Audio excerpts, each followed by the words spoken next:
Olá, criptomaníacos! Você sofre quando o preço do Bitcoin cai?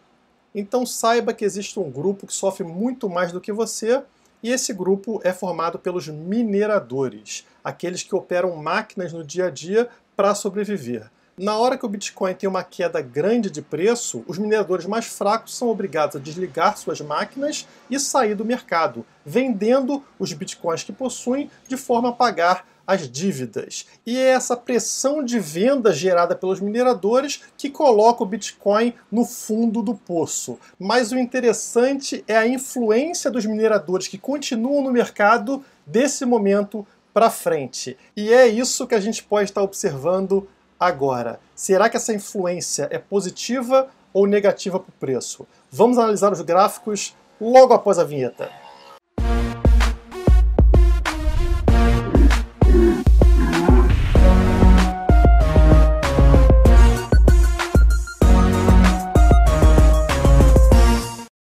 Vida de trader não é fácil, tô aqui em pleno verão, 40 graus, sol batendo, sem ar-condicionado, suando mais que o Péricles na aula de spinning, mas temos que trabalhar, né? Tem que fazer gráfico para vocês. Falando nisso aqui, ó, canequinha, Criptomaníacos, Trader Life, Vida de Trader. Se vocês quiserem também tomar um café nesse verão, né? Tá friozinho, tá gostoso para tomar um café. O link para nossa loja tá aqui na descrição do vídeo, então aproveite, ó, todos os símbolos da Criptomaníacos e Trader Life, né? Vida de Trader, que não é mole. Tá aqui um sol danado, sem ar-condicionado, mas vamos partir para o gráfico. Lá em novembro do ano passado, a gente teve essa postagem aqui do famoso Willy Woo, onde ele mostrava que essa queda dos 14 mil até os 7.500 dólares estava matando os pequenos mineradores. Vamos lembrar aqui que os mineradores dependem de um preço legal do Bitcoin para operar. Afinal, as máquinas têm um custo e a eletricidade também é cara. Então, na hora que o preço cai de 14 mil para 7.500, é esperado que boa parte dos pequenos mineradores abandonem o mercado. E como o Willy Woo bem escreveu na época, isso deveria resultar nos mineradores que saem do mercado jogando, vendendo seus bitcoins para conseguir pagar as dívidas. E essa venda de Bitcoin no mercado resultaria em mais queda de preço. Olha lá, o Willy Woo falando isso em novembro de 2019. Ele estava prevendo que a saída de mineradores devido à queda de preço resultaria numa queda de preço ainda maior. Será que ele acertou? Vamos abrir aqui o gráfico diário do Bitcoin, que vocês já estão carecas de conhecer, e vamos olhar aqui início de novembro, né, que foi quando ele soltou o tweet. Então, ele soltou por aqui aquele tweet falando que o preço deveria despencar devido à saída de diversos mineradores pequenos. E o que a gente viu na sequência foi o preço desabar desse patamar dos 9.000, 9.500 dólares até o fundo do poço lá nos 6.400, 6.500 dólares. Então aconteceu exatamente como ele falou. E olhando o gráfico aqui de dificuldade de mineração, a gente entende o que aconteceu.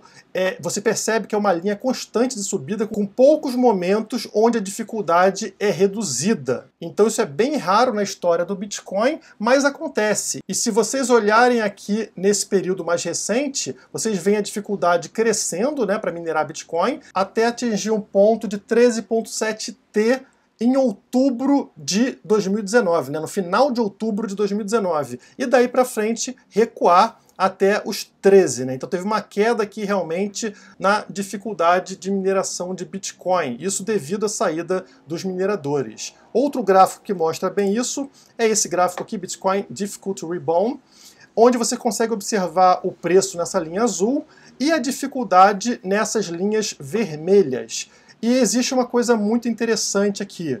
Quando essas linhas estão afastadas, como acontece aqui nesse momento, isso significa que a taxa de dificuldade está crescendo num padrão normal. Mas na hora que encolhe aqui, como acontece nesse momento, ó, onde fica muito mais contraído, é quando a taxa de subida da dificuldade na rede do Bitcoin começa a cair, começa a contrair. Então esses momentos de contração eles são raros e são importantes. Por que eles são importantes? Notem que sempre que acontece essa contração, o que a gente tem na sequência é um aumento do preço. Notem que aconteceu aqui, por exemplo, e o preço disparou, né? Aqui, e o preço dispara no gráfico. Aconteceu novamente nesse ponto aqui, e a partir de então o preço voltou a disparar. Aconteceu novamente aqui, e o preço voltou a disparar. Aconteceu recentemente aqui nesse ponto, como vocês podem perceber, e a partir de então o preço também disparou. E agora, se vocês olharem recentemente,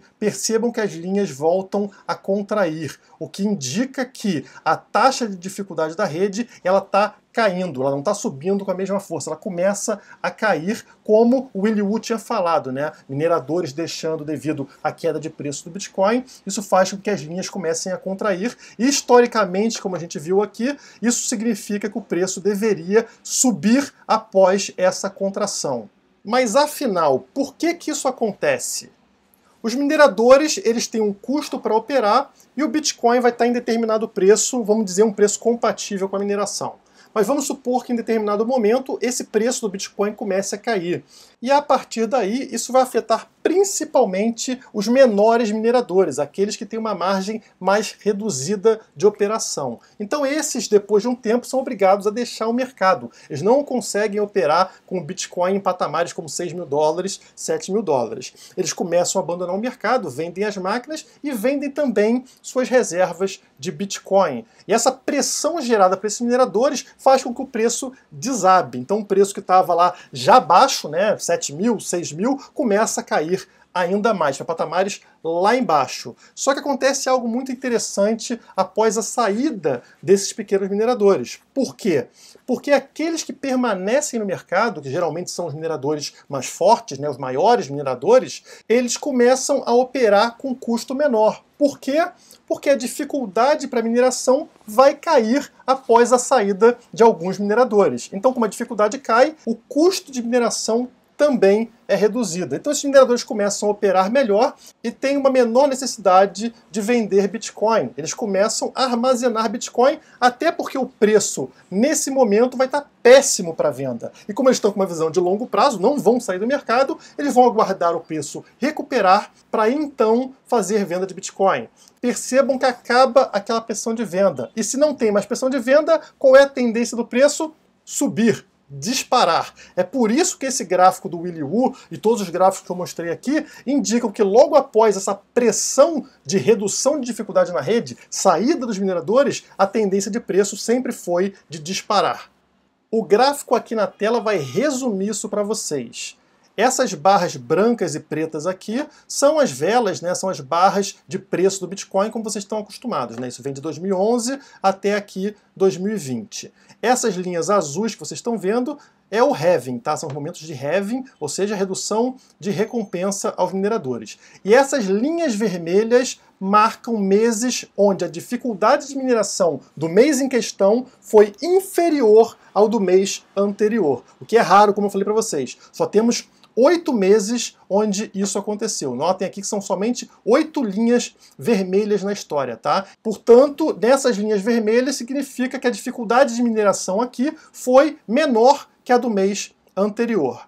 E agora percebam o que acontece após esses períodos de redução da dificuldade na rede. Logo após terminar, o preço tem a disparada, como eu expliquei para vocês, né? O pessoal que sobra, os mineradores que sobram na rede, eles têm uma tendência de não vender o Bitcoin naquele momento, não precisam vender Bitcoin naquele momento, e sem essa pressão de venda, o preço não tem outra opção senão disparar. Disparou aqui em 2011 e 2012, disparou novamente aqui.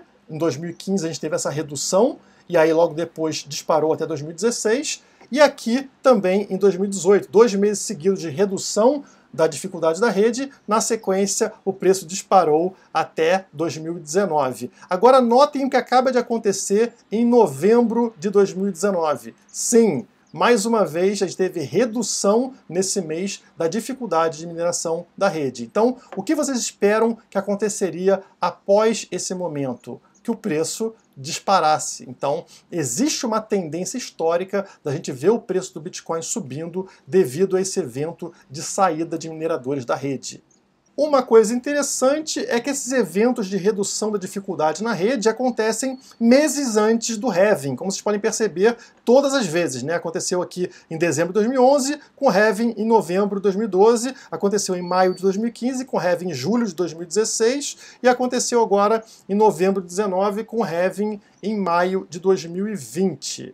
E uma coisa que a gente pode notar, como aparece aqui na postagem da Rekt Capital, é que no ano do halving, mas antes de acontecer o halving, o Bitcoin sempre atinge uma nova alta de preço, se comparado ao ano anterior. Então notem, o topo de 2012 foi 7 dólares e 40 centavos, já o topo de 2013, antes do halving, foi 15 dólares e 40 centavos. Já no segundo halving, o topo em 2015 foi 504 dólares, já em 2016, antes do halving, foi 794 dólares. E agora, no terceiro halving, a gente viu que o topo do ano anterior, de 2019, foi 13.900 dólares. E qual seria o preço antes de maio de 2020, quando a gente vai ter o próximo halving? Teria que ser, no caso, acima de 13.900 dólares. Não significa que vai acontecer, mas existe uma tendência do preço alcançar topos maiores do que o ano anterior até a chegada do halving. E faltam poucos meses, né? Maio está logo ali, então será que realmente a gente vai alcançar preço acima de 13.900 dólares até maio? É o que indica o gráfico histórico. E esse período que a gente se encontra agora, de início do ano, costuma ser decisivo para o restante do ano. Como a gente vê nessa próxima postagem aqui, onde o analista notou que a ação de preço nos primeiros 40 dias do ano costuma ser decisiva. Notem que o Bitcoin sempre encontra o topo ou o fundo do ano nos primeiros 40 dias. Isso desde 2011, ou seja, em toda a história do Bitcoin, isso sempre acontece. Vamos abrir aqui a tabela onde ele mostra isso. Notem que em 2011, no dia 6 de janeiro, atingiu o ponto mais baixo do ano. Em 2012, mesma coisa, no dia 31 de janeiro. 2013, mesma coisa, no dia 2 de janeiro, o ponto mais baixo do ano. 2014 já foi o topo do ano no dia 6 de janeiro. 2015 voltou a ser o ponto mais baixo. 2016, idem, o ponto mais baixo em janeiro. 2017, mesma coisa, ponto mais baixo em janeiro. 2018 foi o ponto mais alto do ano no dia 6 de janeiro, foi aqueles 17.200 dólares acontecendo no dia 6 de janeiro de 2018. Já em 2019 foi o ponto mais baixo do ano no dia 6 de fevereiro, portanto dentro dos primeiros 40 dias, né? Para quem não lembra, a gente atingiu 3.354 dólares no dia 6 de fevereiro de 2019. E agora já estamos aqui em meados de janeiro de 2020 e, em teoria, esse preço que a gente vai encontrar até o início de fevereiro, ele vai ser ou o ponto mais baixo ou o ponto mais alto do ano. Tomara que seja o ponto mais baixo, né? Porque a partir de então o preço tenderia somente a subir durante o ano de 2020. Agora, se for o ponto mais alto do ano, vai ser péssimo, porque significa que o preço vai desabar daqui para frente, né? Vamos dar então uma olhada no gráfico, né? O gráfico diário, como eu mostrei para vocês, o preço continua aqui na parte alta do canal de baixa, né? Ainda não conseguiu romper esse canal de baixa, que atualmente está aí em torno dos 8.300, 8.400 dólares, né? Então precisa subir um pouco para conseguir romper esse canal de baixa. Mas o interessante é que o preço segurou aqui num suporte, né? Eu tinha falado para vocês 7.800 dólares, que seria essa linha aqui, né? E vocês percebem que segurou muito bem o preço. Apesar do preço ter furado aqui rapidamente até os 7.600, vocês percebem que fechou acima dos 7.800 que eu tinha comentado com vocês, né, como um importante suporte. Significa que o preço está conseguindo se manter aqui e deve testar novamente o topo desse canal de baixa. Tomara que consiga furar agora, o que seria extremamente positivo para uma subida de preço. Caso vocês queiram ver o ponto mais baixo do ano, né, como eu falei, esse período agora deve marcar o ponto mais baixo do preço ou o ponto mais alto no ano. O ponto mais baixo que a gente teve aqui no ano de 2020 foi aqui no dia 3, onde bateu em 6.800 e alguma coisa, né? Então, se realmente esse for o ponto mais baixo do ano, que bom, a gente fica mais tranquilo com relação aos próximos meses. Mas lembrando que os primeiros 40 dias do ano ainda não foram alcançados, né? Isso é somente lá para o início de fevereiro. Então nada impede que o preço recue mais do que esse ponto aqui. Mudando para o gráfico semanal, vocês percebem uma coisa muito interessante. Está aqui o canal de baixa no gráfico semanal e notem que foi rompido. O preço rompeu esse canal de baixa na semana passada. Chegou aqui a atingir os 8.400, 8.500, rompendo esse canal de baixa e se encontra atualmente acima do canal de baixa. Então é muito positivo, isso mostra que a tendência realmente é uma tendência de alta que pode se refletir no gráfico diário nos próximos dias. Outra coisa interessante é que quando rompeu aqui esse canal de baixa, superou também um indicador importante, que é aqui a média móvel das últimas 50 semanas, essa linha vermelha no gráfico, que agora vai servir de suporte. Está bem encostada exatamente onde passa o canal de baixa. Então é posicionada atualmente em 7.790 dólares, então em torno de 7.800 dólares, que é o suporte que eu comentei com vocês no último vídeo de análise gráfica e também agora há pouco no gráfico diário. Então 7.800 vai servir de suporte para a gente e, como de costume, esse rompimento deve levar a uma subida de preço nos próximos dias, nas próximas semanas. Tomara que realmente aconteça e que a gente possa ver também esse rompimento aqui no canal de baixa no gráfico diário. Se a análise histórica servir para alguma coisa, a tendência seria que o preço alcançasse um valor acima desse topo de 2019, vocês veem aqui, né, próximo dos 13.900 dólares, então o preço subiria para cima desse patamar até maio de 2020. Então a gente teria que ver esse preço subindo aqui de forma forte, né, até maio de 2020, tá? Que é quando a gente vai ter o próximo halving. Então seria um valor entre esses 13.900 e o topo histórico lá nos 20 mil dólares. Será que é possível? Não sei, mas é o que o histórico mostra pra gente. O que eu sei é que você ainda não deu like nesse vídeo, então não se esquece, clica aqui, é rapidinho, dá o like nesse vídeo, compartilha com quem você gosta e também, se quiser fazer parte da Criptomaníacos para se desenvolver como trader, nós temos vários tutoriais em vídeo explicando como se tornar um bom trader desde os primeiros passos até um nível profissional. Tá tudo explicado, tudo detalhado para vocês na nossa plataforma da Criptomaníacos, que está no link aqui embaixo. Então venha para Criptomaníacos, a gente tem sinais, tutoriais, análises gráficas diárias, tudo que você precisa. Te esperamos por lá.